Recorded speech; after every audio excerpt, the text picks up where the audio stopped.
سوال یہ ہے کہ مغربی ممالک کو، مغربی دنیا کو اس چیز کا علم ہے یا نہیں ہے کہ مسلمان ہر چیز، ہر ظلم، ہر بربریت برداشت کر سکتا ہے، لیکن وہ آقا دو جہاں حضرت محمد مصطفیٰ صلی اللہ علیہ وآلہ وسلم کی شان میں کسی قسم کی کوئی رتی برابری گستاخی برداشت نہیں کر سکا؟ تو یہ مغربی دنیا کو کیوں یہ ایسی حرکتیں کرتے ہیں؟ بسم اللہ الرحمن الرحیم، الحمدللہ رب العالمین والصلاة والسلام علی سید المرسلین وعلی آلہ واصحابہ اجمعین۔ گزارش یہ ہے، یہ چیز تو انہیں معلوم ہے، اسی لیے تو وہ اپنی طرف سے اذیت دینے کے لیے اور دین اسلام کی دعوت کو روکنے کے لیے اور اسلام کے پیغام حقانیت کو روکنے کے لیے اور سیرت مصطفیٰ صلی اللہ علیہ وسلم کا مطالعہ کر کے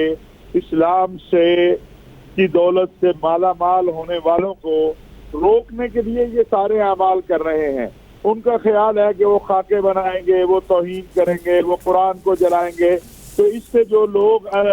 لاکھوں کی تعداد میں، کروڑوں کی تعداد میں اسلام میں داخل ہو رہے ہیں وہ رک جائیں گے، وہ تو اور زیادہ بڑھیں گے۔ 9/11 کے بعد آپ دیکھیں کس طرح دنیا اسلام میں داخل ہوئی، اور اب ان واقعات کے بعد جب جو بھی اسلام کو پڑھے گا، قرآن کو پڑھے گا، سیرت مصطفیٰ صلی اللہ علیہ وسلم کو پڑھے گا، تو وہ تو اسلام کی دولت سے مالا مال ہو جائے گا۔ اب یہ پہلے یہ گروپوں کی صورت میں تھا، اب یہ ریاستی شکل میں آ گیا،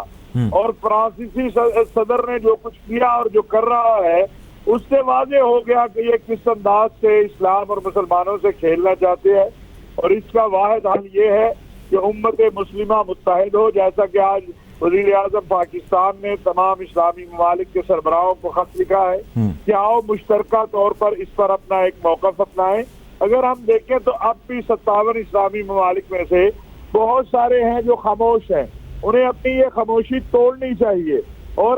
مسلمانوں کے پاس سب سے بڑی متاع محمد الرسول اللہ صلی اللہ علیہ وسلم کی ناموس اور عزت ہے۔ ہمیں ہمارے ماں باپ، ہماری اولاد، ہماری جان مال، عزت آبرو سے زیادہ ہمارے علیہ الصلوۃ والسلام کی ناموس عزیز ہے۔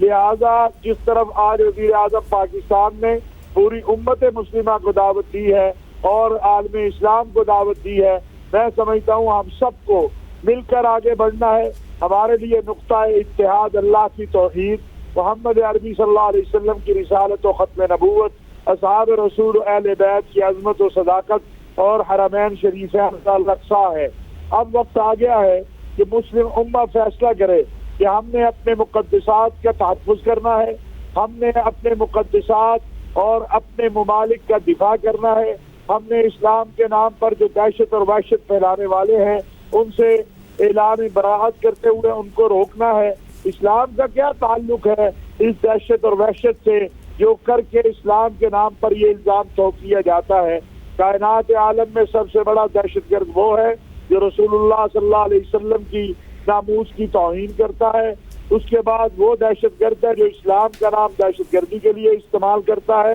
اور بار بار ابھی دیکھیں ریاض کے اندر جب ٹرمپ پریزیڈنٹ بنا تو تمام اسلامی ممالک کے سربراہوں کو جمع کیا سعودی عرب کی حکومت نے، اور ریاض میں اس باقاعدہ وہاں پر اس کانفرنس کا بنیادی مقصد ہی ایک تھا کہ ہمارا دہشت گردی، انتہا پسندی، دہشت گرد گروہوں، متشدد گروہوں سے کوئی تعلق نہیں ہے۔ اس کے باوجود اگر اسلامک فوبیا کے عنوان پہ مسلمانوں کو نشانہ بنایا جائے، حجاب کھینچ لیے جائے، حجاب پر پابندی لگا دی جائے، قرآن پڑھنے پر پابندی لگا دی جائے، اور سب سے بڑھ کر رسول اکرم صلی اللہ علیہ وسلم کی توہین کی جائے، آپ کی ناموس کی توہین کی جائے، تو یہ ناقابل قبول ہے۔ اب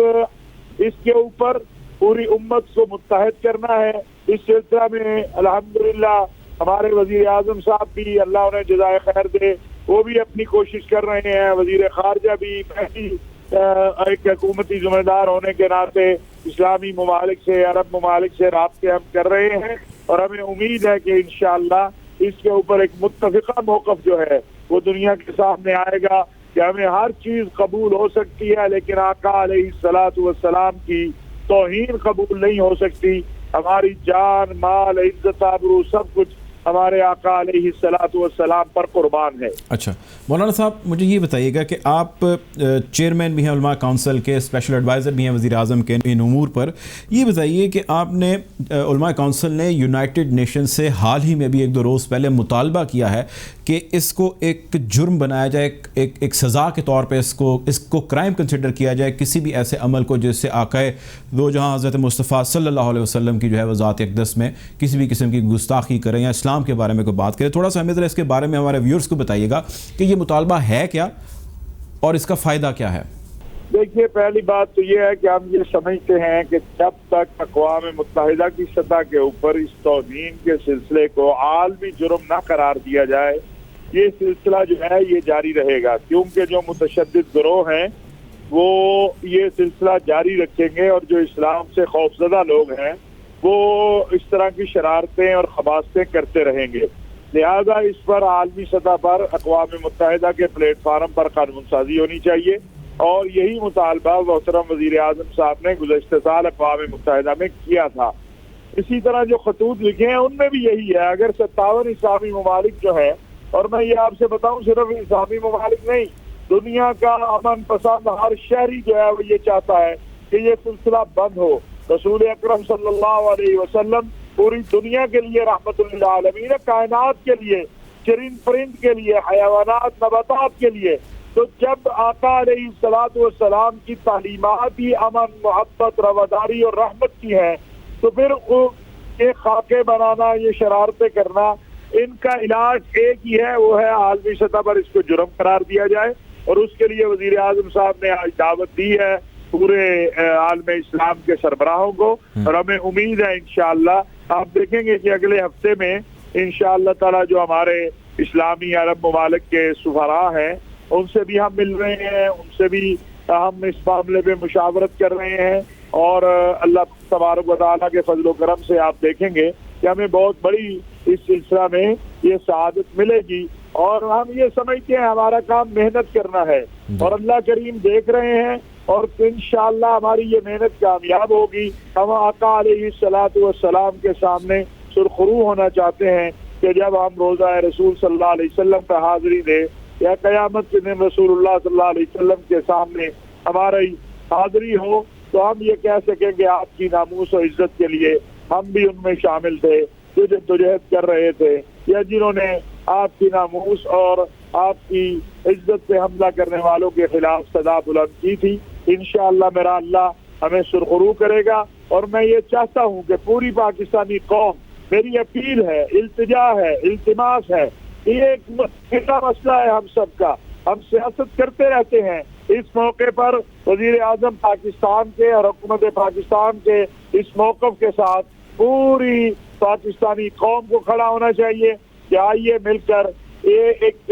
مہم شروع کرے کہ ہمیں رسول اکرم صلی اللہ علیہ وسلم کی توہین، آپ کی ناموس کی توہین کسی صورت قبول نہیں ہے، اور ہم نے دنیا کے اندر یہ محنت کرنی ہے، یورپی یونین ہو، اقوام متحدہ ہو، اسلامی تعاون تنظیم ہو، کہ وہ اس بات پر آئیں کہ عالمی سطح پر یہ جو توہین کا معاملہ ہے اس کو صرف رسول اللہ صلی اللہ علیہ وسلم کی نہیں، تمام انبیاء کی، تمام آسمانی مذاہب کی، تمام آسمانی کتب کی یہ عالمی طور پر جرم قرار دیا جائے، اور انشاءاللہ میرا اللہ ہمیں سرخرو کرے گا اور ہم کامیاب ہوں گے۔ آپ سے میرا آخری سوال مولانا صاحب آپ سے یہ ہے، کیونکہ آپ چیئرمین بھی ہیں اور وزیر اعظم کے مشیر خاص بھی ہیں اس معاملے پہ، یہ بتائیے کہ یہ ایک چیز ہے جو مختلف حلقوں میں زیر بحث ہے، اور ان کا مقصد یہ، ان کا کہنا یہ ہے کہ پاکستان نے، وزیر اعظم نے بڑا زبردست انیشیٹو لیا اور اس میسیج کو باقی ممالک تک بھی پہنچایا، اور آپ نے یونائٹڈ نیشن تک بھی اس میسیج کو پہنچایا ہے۔ ضرورت اس امر کی ہے کہ دنیا بھر سے علماء کرام کو اکٹھا کیا جائے، ایک پلیٹ فارم پہ